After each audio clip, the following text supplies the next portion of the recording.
ಪೈಲೋಕಾಪ್ ಬಂದು ಇದು ಬಂದು ನಮ್ಗೆ ಮೀನ್ಸ್ ನಮ್ಗೆ ಏನ್ ನಾವು ಫುಡ್ ತಿಂತಾ ಇರ್ತೀವೋ ನಮ್ಮ ಫುಡ್ ಬಂದು ಮೀನ್ಸ್ ಟೈಲರ್ಗೆ ಡ್ರೈವರ್ಗೆ ಅಂತಾರೆ, ಇಲ್ಲ ರೀ ಎಲ್ಲರಿಗೂ ಬರ್ತದೆ ಕಾಯಿಲೆಗಳು.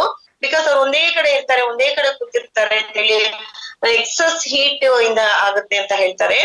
ಅವ್ರಿಗೆ ಏನಂತಂದ್ರೆ ಪೈಲ್ಸ್ ಇರೋರ್ಗೆ ಪಿಸ್ತುಲಾ ಫಿಶರ್ ಮತ್ತೆ ಸ್ಕಿನ್ ಔಟ್ ಆಗುತ್ತೆ ಅಂತ ಹೇಳ್ತಾರೆ, ಥ್ರೆಡ್ ಕಟ್ಟುತ್ತಾರೆ ಅಂತ ಹೇಳ್ತಾರೆ ಡಾಕ್ಟರ್ಸ್ ಗಳು.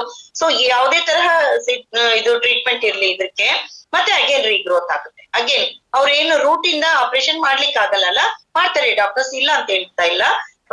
ಬ್ಲಡ್ ಈವನ್ ಎಷ್ಟು ಬ್ಲಡ್ ಹೋಗ್ತಾ ಇದ್ದವ್ರಿಗೆ ಕೂಡ ಈ ಪ್ರಾಡಕ್ಟ್ಸ್ ಬಂದು ಅಂದ್ರೆ ಡಿಪೆಂಡ್ಸ್ ಆನ್ ಬಾಡೀಸ್. ಅವ್ರಿಗೆ 15 days ಅಲ್ಲಿ ಕೂಡ ರಿಸಲ್ಟ್ ಇರುತ್ತೆ, 1 month ಅಲ್ಲಿ ಕೂಡ, 1 week ಅಲ್ಲಿ ಕೂಡ ನನಗೆ ಚೆನ್ನಾಗಾಗಿದೆ ಅಂತ ಹೇಳಿದೆ ಎಷ್ಟೋ ಫ್ರೆಂಡ್ಸ್ ಗಳು ಕೂಡ ಇದ್ದಾರೆ. ಅಂದ್ರೆ ಹೇಳಿದೆ ಅಲ್ಲ, ಡಿಪೆಂಡ್ಸ್ ಆನ್ ಬಾಡಿ, ಅವ್ರು ಹೇಗೆ ಅಕ್ಸೆಪ್ಟ್ ಮಾಡುತ್ತೆ ನಮ್ಗೆ ಈ ಪ್ರಾಡಕ್ಟ್ಸ್, ಆ ರೀತಿ ಅವ್ರಿಗೆ ಎಲ್ಲರಿಗೂ ಒಂದೇ ತರ ಇರಲ್ಲ. ಸೊ ಅಕ್ಸೆಪ್ಟ್ ಮಾಡೋ ತರ, ಬಟ್ 100% ಅಂತೂ ನಮ್ಗೆಲ್ಲ ನಾವು ಹೇಗೆ ರೆಫರ್ ಮಾಡ್ತೀವೋ ಆ ತರ ಕನ್ಸ್ಯೂಮ್ ಮಾಡಿದ್ರೆ ಫ್ರೆಂಡ್ಸ್ ನಿಜವಾಗ್ಲೂ ಇದ್ರಲ್ಲಿ ಎಲ್ಲ ಗುಡ್ ರಿಸಲ್ಟ್ಸ್ ಬರುತ್ತೆ ಅಂತ ಹೇಳ್ಬೋದು. ಬಿಕಾಸ್ ನಮ್ಮ ಈ ಪೈಲೋಸಿರಾಫ್ ತಗೊಳ್ಳೋದ್ರಿಂದ ನಮ್ಗೆ ರೂಟ್ ಇಂದ ಕ್ಲಿಯರ್ ಮಾಡಿ ಕೊಡುತ್ತೆ.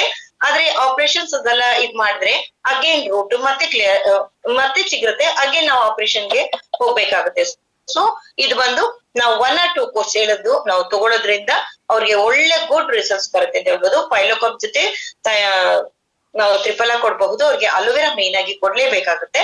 ಸೊ ಮೋಷನ್ ಬಂದು ಹಾರ್ಡ್ ಆಗಲ್ಲ, ಹಾರ್ಡ್ ಮೋಷನ್ ಸ್ಮೂತ್ ಆಗಿರೋದ್ರಿಂದ ಬ್ಲಡ್ ಕೂಡ ಅವ್ರಿಗೆ ಹೋಗೋದಲ್ಲ, ಗ್ರಾಜುಯಲಿ ಸ್ಟಾಪ್ ಆಗುತ್ತೆ. ಈ ಪೈಲೋ ಪ್ರಾಬ್ಲಮ್ ಇಂದ ಪೈಲ್ಸ್ ಪ್ರಾಬ್ಲಮ್ ಇಂದ ಏನ್ ಅವ್ರು ಸಫರ್ ಮಾಡ್ತಾ ಇದ್ರಲ್ಲ ಅದೆಲ್ಲ ಅವ್ರಿಗೆ ಕ್ಲಿಯರ್ ಮಾಡಿ ಕೊಡುತ್ತೆ ಅಂತ ಹೇಳ್ಬೋದು. ಅಂತ ಒಂದು ಬ್ಯೂಟಿಫುಲ್ ಪ್ರಾಡಕ್ಟ್ ಕೂಡ ಇದು ಕೂಡ.